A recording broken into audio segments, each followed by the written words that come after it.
The Georgia governor is looking to reopen the state. One of many states looking to reopen, as well as the president who's looking to reopen the nation, even though the uh, pandemic has not been tackled very well or gotten really under control. Um, and if you reopen the nation too soon, it's going to cause a whole lot of problems for people. Like, not everybody has gotten their stimulus checks, so some people are still you know behind on money and everything. And then if the states if the nation is reopened, that means a lot of people are going to lose the ability to get like unemployment insurance and various other things that they're getting at the moment.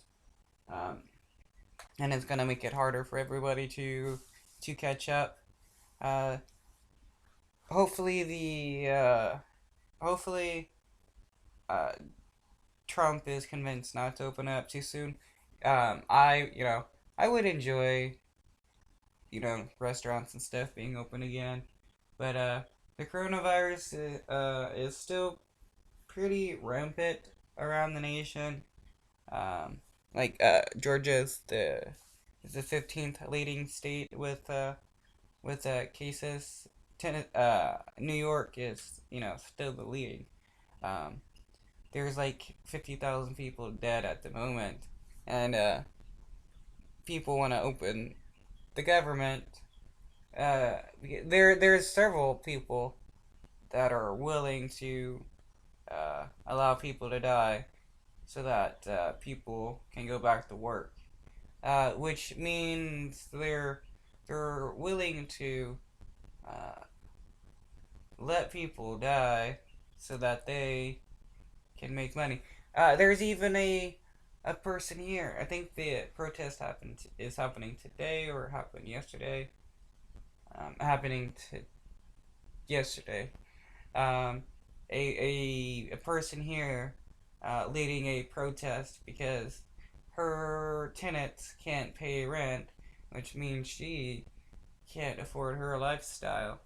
So she wants everybody to protest so that Tennessee reopens so that she can start making money again. So she wants people to die so that she can make money. It's the worship of money, which is, in my opinion, one of the biggest problems. Stark new warning about the future severity of this coronavirus crisis.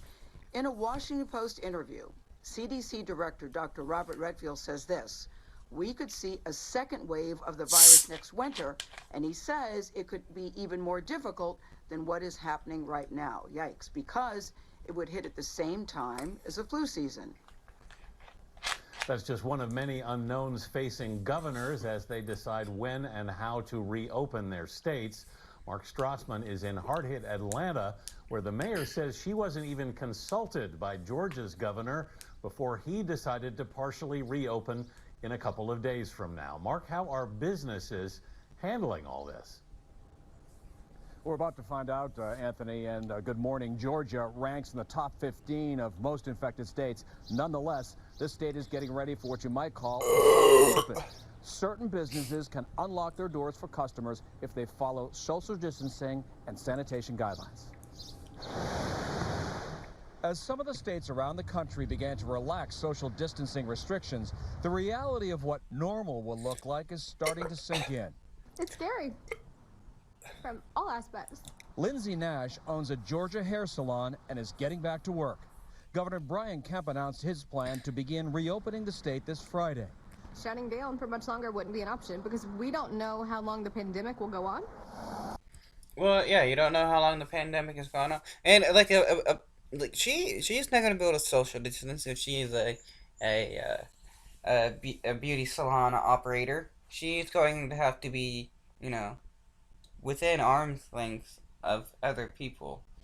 And so that means it's going to be easy for her to catch the virus and for her to be able to spread it to everybody else if she has it. So I don't understand how some of these businesses will be able to actually social distance and still actually operate. Um, because it's just gonna cause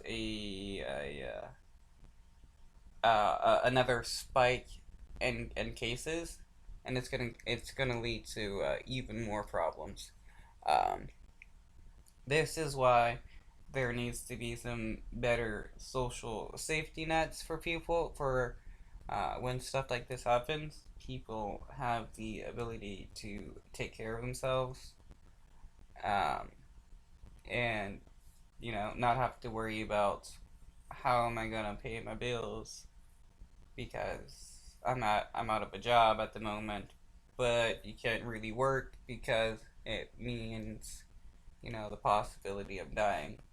Um, which is one reason why there's a large group of people that is being hit by the coronavirus outbreak is people of color, like especially blacks and Mexicans, as a lot of them either don't have the ability to, stay home and quarantine, or they have pretty bad health conditions that is increased by the infection of COVID-19, uh, causing a making it harder for them to go to actually survive the infection. Um, so poor people are hardest hit by this, while the more wealthy white people have the luxury of staying home and quarantining. Um, okay, which is it's like there because it's there are people protesting the lockdown in several states. Um, like I was saying about mine, one that was happening in the city that I live in. It is the there some people are protesting because they want haircuts or they want to be able to go to the dentist and stuff, and it just shows a bit of privilege that they think they can protest and uh, open the state just because they want a haircut and not even worried about the safety of others who may have to give them a haircut. It's crazy. Um, but it does show privilege.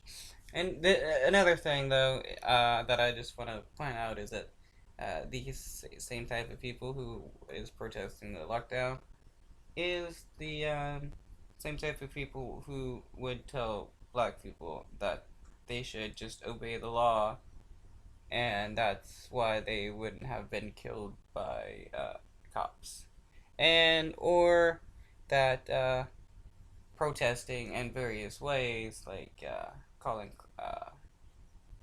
the football player is how they should protest, and various other things.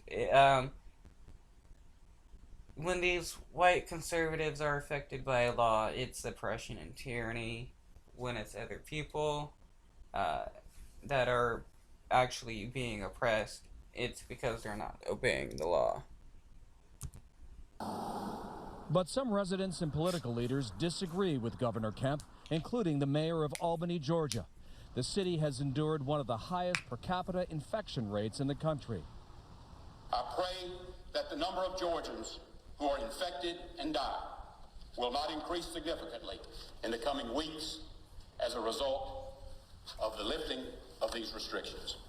Dr. Deborah Birx, the White House coronavirus response coordinator, says it's important for governors and mayors to follow the reopening guidelines. It will have to be on a community by community opening. I believe people in Atlanta would understand that if their cases are not going down, that they need to continue to do everything that we said, social distancing. Birx is worried about asymptomatic spread, a concern bolstered by new antibody research. It suggests many more Americans may have been infected by COVID than first thought. We're not opening up all businesses as usual by any means. Many businesses in South Carolina have already been given the green light. in a state where only about 42,000 people have been tested for the virus. Some North Carolina public beaches are now open, some retail too, like department stores. In Texas, Dallas County officials voted to extend their stay-at-home order through the middle of next month. Texans really want to get back to work. It's kind of part of the Texas DNA. But Governor Greg Abbott says his forthcoming plan for reopening will overrule any local policy. To me, I'm like I'm living a movie. Texan Susan Morrison lives in Dallas. She lost her 39-year-old stepbrother and her 83-year-old father to COVID-19 on consecutive days. That goes to show that, COVID-19 isn't just affecting elderly people, like it was claimed in the very get-go that, only old people are going to die from it. 39-year-old died from it. There's a lot of cases where people from the ages of 20 to 40 are dying from COVID, the coronavirus. And it's showing that this isn't just something that old people are going to die from. This isn't the flu. This is something even worse than the flu. To not be able to see your family member die, or to be there, hold their hands, and to just hear, oh, he's gone now, is not how I imagine saying goodbye to my father. The White House has set certain standards for states to reopen, and one of them is a 2-week downward trend of new COVID cases. Gail, by that standard, Georgia fails. Oh yeah, definitely fails, and they shouldn't reopen. But they're going to, just like some other places, and it's just going to be another spike in cases and stuff, and then it's going to be an even longer lockdown. But let's just see what happens in the future.